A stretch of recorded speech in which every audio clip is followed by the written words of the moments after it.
Hello दोस्तों, स्वागत है आपका हमारे चैनल के नए वीडियो में journey of the new equipment in pharma industry. अगर आप हमारे चैनल पे नए हैं और फार्मा इंडस्ट्री के रिलेटेड ऐसे ही नए नए वीडियो आप देखना चाहते हैं तो चैनल को सब्सक्राइब कर दीजिए। तो चलिए शुरू कर दें। हमारा टॉपिक है journey of the new equipment in pharma industry. तो आज के वीडियो में हम क्या डिस्कस करेंगे, न्यू इक्विपमेंट अगर हमको कंपनी में लेके आना है तो उसके क्या क्या स्टेजेस है, ये सब हम इस वीडियो में डिस्कस करेंगे। तो सबसे पहले हम ये देखेंगे कि कोई भी कंपनी न्यू इक्विपमेंट क्यों लेके आती है। उसके कई सारे रीजंस हो सकते हैं। पहला रीज़न क्या हो सकता है, to increase the output of the production.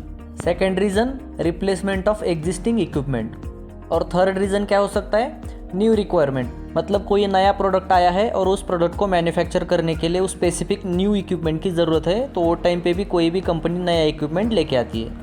तो अब हम देखेंगे कि कंपनी को न्यू इक्विपमेंट चाहिए तो वो टाइम पे वो कौन से स्टेप्स है जो कंपनी को फॉलो करने पड़ते हैं, हम वो वन बाय वन अभी देखेंगे। तो सबसे पहला स्टेप है creation of user requirement specifications. In short में इसको यूआरएस भी बोलते हैं। तो ये यूआरएस क्या होता है, यूआरएस एक डॉक्यूमेंट होता है जिसमें जो भी इक्विपमेंट या प्रोडक्ट या फिर जो भी सिस्टम हम ऑर्डर करने वाले हैं उसमें हमको क्या क्या रिक्वायरमेंट चाहिए, क्या क्या स्पेसिफिकेशंस चाहिए, हमारी क्या क्या नीड्स है, ये सभी डिटेल्स उस डॉक्यूमेंट में रहती है। नेक्स्ट हम देखेंगे की कंपोनेंट्स ऑफ यूआरएस। फर्स्ट रहता है उसमें इंट्रोडक्शन। इंट्रोडक्शन पार्ट में क्या क्या कवर रहता है, ओवरव्यू ऑफ द इक्विपमेंट और system, purpose and scope of the URS and definitions and abbreviations. Second component है इक्विपमेंट ओवरव्यू। इसमें क्या इंक्लूड रहता है, general description, intended use and high level system architecture. मतलब जो भी इक्विपमेंट हम ऑर्डर करने जा रहे हैं उसका जनरल में थोड़ा सा डिस्क्रिप्शन होना चाहिए, उसका इंटेंडेड यूज़ मतलब वो इक्विपमेंट हम कहाँ और कैसे यूज़ करने वाले हैं, और थर्ड उसका पूरा आर्किटेक्चर हमको इसमें देना रहता है। थर्ड कंपोनेंट है यूज़र रिक्वायरमेंट्स। यूज़र रिक्वायरमेंट में फर्स्ट आता है फंक्शनल रिक्वायरमेंट। इस सेक्शन में इक्विपमेंट की फंक्शनिंग, इनपुट आउटपुट और प्रोसेसिंग स्टेप्स इंक्लूड रहते हैं। सेकेंड सेक्शन है परफॉर्मेंस रिक्वायरमेंट्स। इसमें इक्विपमेंट की स्पीड, एक्यूरेसी एंड इफिशियंसी की डिटेल्स रहती है। नेक्स्ट आता है यूजेबिलिटी रिक्वायरमेंट्स। इसमें user interface, accessibility end user operating experience include होता है। नेक्स्ट सेक्शन है रिलायबिलिटी रिक्वायरमेंट्स। इस सेक्शन में expected up time, failure rates and recovery mechanism include होता है। लास्ट आता है कॉम्प्लायंस रिक्वायरमेंट्स। इस सेक्शन में हमको regulatory, legal and industrial standards include करने होते हैं जो हमको हमारे इक्विपमेंट में चाहिए होते हैं।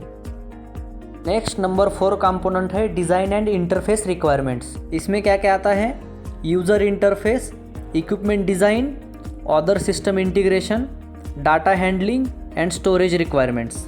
इसका मीनिंग क्या है, जो भी इक्विपमेंट हम ऑर्डर करने जा रहे हैं उस रिक्वायरमेंट का ओवरऑल इंटरफेस कैसा रहना चाहिए, यूज़र को हैंडलिंग करते समय उसका जो इंटरफेस है वो कैसा रहना चाहिए, इक्विपमेंट की डिज़ाइन कैसी रहनी चाहिए, हमारे पास जो भी दूसरे सिस्टम्स है, फॉर एग्जांपल हमारी यूटिलिटी है, उसके साथ वो इक्विपमेंट को इंटीग्रेशन कैसे होना चाहिए, और प्रोसेस कंप्लीट होने के बाद जो भी डेटा जनरेट होगा उसका हैंडलिंग कैसे रहना चाहिए, ये पूरी डिटेल्स इसमें इंक्लूड रहती है। नेक्स्ट आता है नंबर 5 कंस्ट्रेंट्स। इसके अंदर technical limitations, budget and timeline के बारे में पूरी डिटेल्स दी रहती है। टाइमलाइन का मीनिंग क्या है, इक्विपमेंट कब तक रेडी हो जाएगा और कंपनी में कब तक डिलीवर हो जाएगा।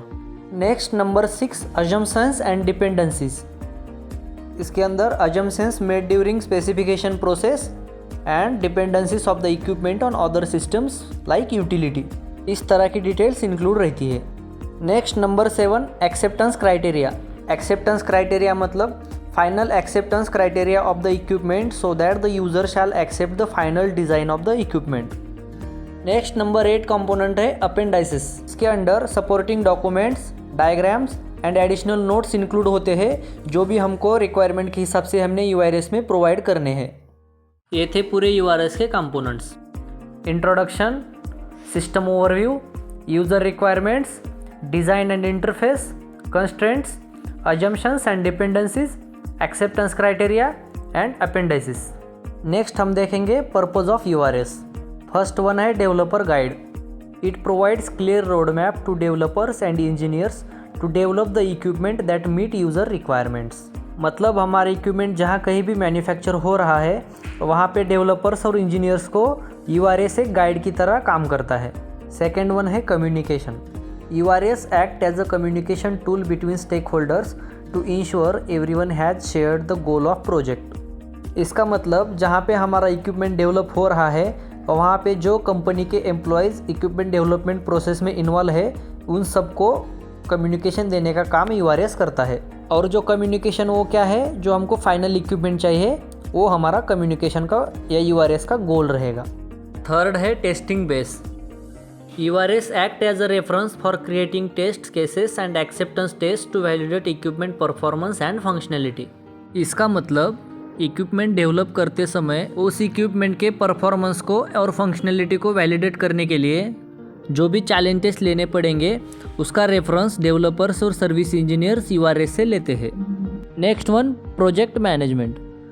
URS helps in tracking project progress and ensure that final equipment is aligned with specified requirements. इसका मतलब जैसे जैसे इक्विपमेंट स्टेजेस में डेवलप होते जाता है तो URS का हेल्प लेके ये ट्रैकिंग करना इजी हो जाता है कि इक्विपमेंट स्पेसिफाइड रिक्वायरमेंट्स के हिसाब से बनाया गया है या नहीं। ये था इक्विपमेंट जर्नी का पार्ट 1, यूज़र रिक्वायरमेंट स्पेसिफिकेशन। अभी हम सेकेंड पार्ट देखेंगे, क्वालिफिकेशन। क्वालिफिकेशन प्रोसेस को हम 4 हेड्स के अंदर डिस्कस करेंगे। फर्स्ट वन है design qualification, second installation qualification, third operational qualification, fourth performance qualification. First हम देखेंगे design qualification and it's purpose. Design qualification में हम बेसिकली 2 चीज़ें चेक करते हैं। फर्स्ट वन, इक्विपमेंट का डिज़ाइन हमारे रिक्वायर्ड स्पेसिफिकेशन के हिसाब से है या नहीं, और जो हमारा इक्विपमेंट है वो रिक्वायर्ड रेगुलेटरी स्टैंडर्ड से मीट करता है या नहीं। ये 2 चीज़ें हम मेनली चेक करते हैं। थर्ड भी इसका एक पर्पज़ है, फाउंडेशन फॉर फर्दर वैलिडेशन। इसका मतलब बाकी सभी क्वालिफिकेशन एक्टिविटी करने के लिए हमको पहले इक्विपमेंट का डिज़ाइन क्वालिफिकेशन करना पड़ेगा, उसके बाद ही हम आगे जा सकते हैं, इसलिए उसको फाउंडेशन भी बोला जाता है। नेक्स्ट हम देखेंगे step involve in design qualification. Step number 1 है रिक्वायरमेंट स्पेसिफिकेशन। इसमें क्या चेक किया जाता है, एक डॉक्यूमेंट वर्क रहता है जिसमें हमारा URS में जो हमने रिक्वायरमेंट्स दिए हैं और जो हमको एक्चुअली रिक्वायरमेंट्स मिले हैं उनको क्रॉस वेरीफाई करना रहता है और उसका डॉक्यूमेंटेशन करना होता है। Second one, design review. इसमें हमको एक रिव्यू कंडक्ट करना होता है जिसके अंदर हमको मशीन के बारे में जो हमने ड्राइंग्स दिए थे, जो स्पेसिफिकेशन दिए थे, वो हमारे URS के साथ मैच होता है या नहीं, ये हमको चेक करना होता है। Number 3, risk assessment. Risk assessment में हमको इक्विपमेंट के डिज़ाइन के रिलेटेड कुछ एसोसिएटेड पोटेंशियल रिस्क है उसको आइडेंटिफाई करके उस रिस्क को मिनिमाइज़ करने के लिए रिलेवेंट स्ट्रैटेजीज को इम्प्लीमेंट करना होता है। Next number 4, supplier evaluation. इसके अंदर हमको इक्विपमेंट सप्लायर की कैपेबिलिटी चेक करनी होती है, जो ये डिटरमाइन कर सके कि इक्विपमेंट हमारा रिक्वायर्ड स्पेसिफाइड URS के हिसाब से डिलीवर हो सके। लास्ट वन है traceability.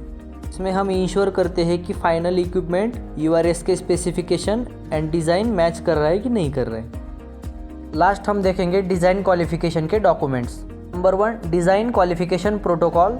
Number 2, design specification. Number 3, design qualification report.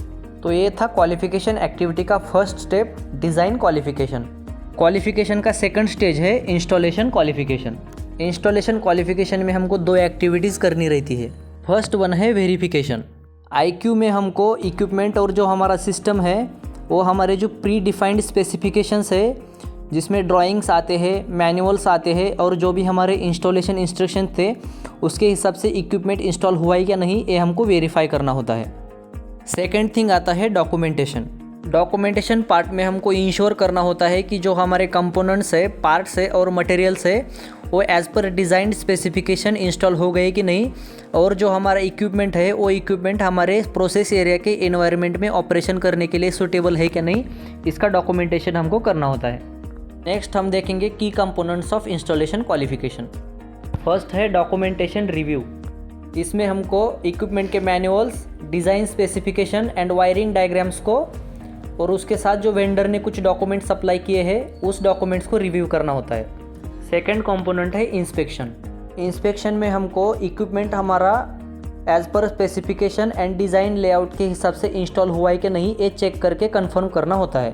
Third component है यूटिलिटी वेरिफिकेशन। इसमें हमको जो हमारे यूटिलिटीज़ है, for example electrical, water and air, इस तरह की यूटिलिटी इक्विपमेंट को प्रॉपरली कनेक्टेड है या नहीं और उसकी फंक्शनिंग चेक करनी रहती है। नेक्स्ट कंपोनेंट है कैलिब्रेशन। कैलिब्रेशन में हमको जो भी इक्विपमेंट के स्पेयर पार्ट्स है या फिर जो भी ऐसे पार्ट है जिनको कैलिब्रेशन की ज़रूरत है, ऐसे पार्ट्स का कैलिब्रेशन मैन्युफैक्चरर के इंस्ट्रक्शन के हिसाब से हुआ है कि नहीं, ये चेक करना होता है। नेक्स्ट कंपोनेंट है पार्ट्स एंड मटेरियल्स। इसमें हमको ये कंफर्म करना होता है कि इक्विपमेंट के लिए इंस्टॉलेशन प्रोसेस में लगने वाले जितने भी पार्ट्स है और जो भी मटेरियल है वो एज़ पर रिक्वायरमेंट और एज़ पर स्पेसिफिकेशन यूज़ किया है कि नहीं। लास्ट पार्ट है सेफ्टी एंड कॉम्प्लायंस। इसमें हमको जो इक्विपमेंट के सेफ्टी फीचर्स है वो पूरे safety features as per regulatory requirement install किए हैं कि नहीं, ये चेक करना होता है। इंस्टॉलेशन क्वालिफिकेशन में कुछ डॉक्यूमेंट्स आते हैं। फर्स्ट आता है इंस्टॉलेशन क्वालिफिकेशन प्रोटोकॉल।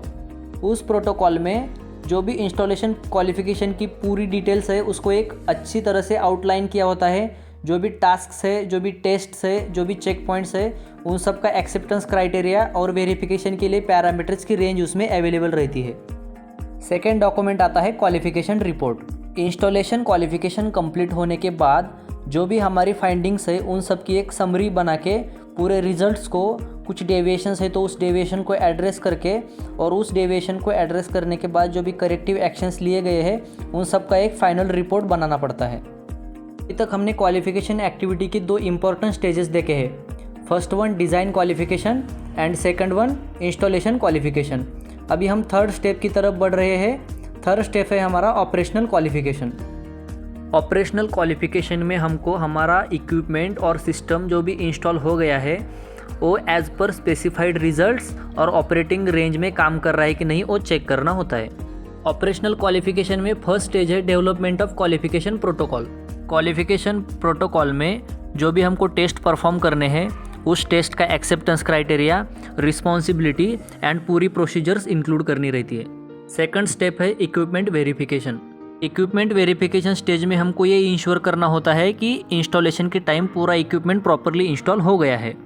इसके साथ ही पूरे calibration certificate, manuals, drawings equipment के साथ अवेलेबल है या नहीं वो भी चेक करना है और उन सबको रिव्यू भी करना होता है। ऑपरेशनल क्वालिफिकेशन का नेक्स्ट स्टेज है कैलिब्रेशन। कैलिब्रेशन एक्टिविटी में इक्विपमेंट के पूरे critical parts, sensors within their calibration date के अंदर कैलिब्रेशन हुआ है क्या नहीं, ये चेक करना होता है।